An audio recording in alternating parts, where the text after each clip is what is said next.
Welcome back mga kapigi. So nandito ako sa aking mga pigi, sa aking babuyan ngayon. Nandito tayo sa mga landrace.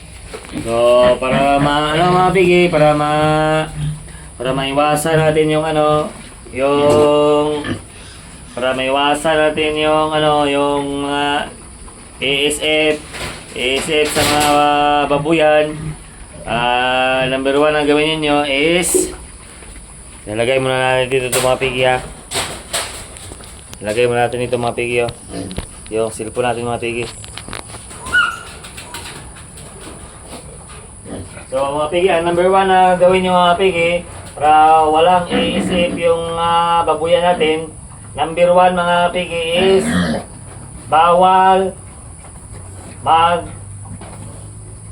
magkuha ng mga technician.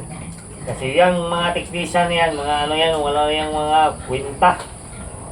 Mga technician yan, wala yung mga kwenta mga technician. Kasi sila yung nagdadala ng mga ASF sa ating mga baboy. Mga babuyan yan. So, mga technician, bawal yung magkuha ng mga technician. So, nag-inject ako. Basic naman yung mag-inject na natin ng mga baboy. Basic na yan eh. Dito na yung paa yan, injikan. So, bawal magkuha ng mga technician, mga kapigi. Kasi yan ang mga katangahan yan, mga farm. Magkuha ng technician kasi sila yung nagsabutay sila dyan. So, number 2 mga kapigi is bawal magpasok mga sinong na tao, mga kapigi, mga stranger.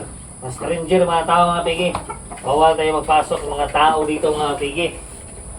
Sa ating babuyan mga pigi, bawal tayo magpasok mga stranger sa ating babuyan para iwas tayo sa mga ASF na mga pigi.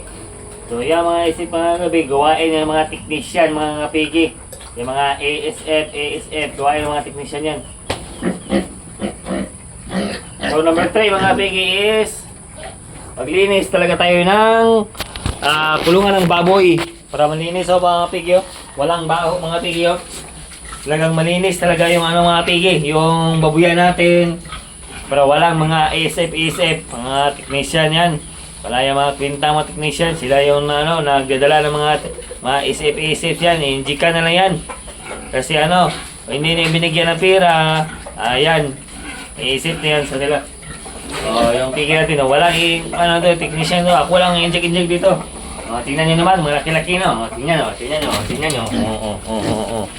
Tingnan nyo yan, yung baboy ko, mga pigi, tingnan nyo yan, masinman yan, masinman. Okay. Tingnan nyo mga pigi, kumakain na dyan mga pigi.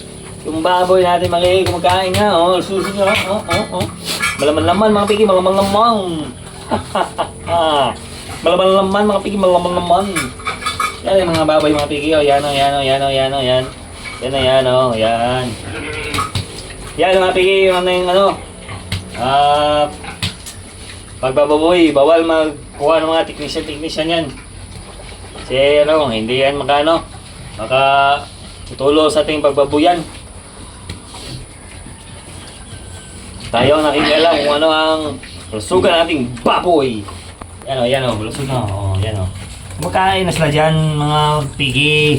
Yan mga malaki na pigi kilohin natin to. Next day mga pigi, kailan na kilo nito. Kasi hula ko nito mga 20 to kilos to 80 kilos na to tawa tawa ba, bodybuilder ka bodybuilder yung baboy ba.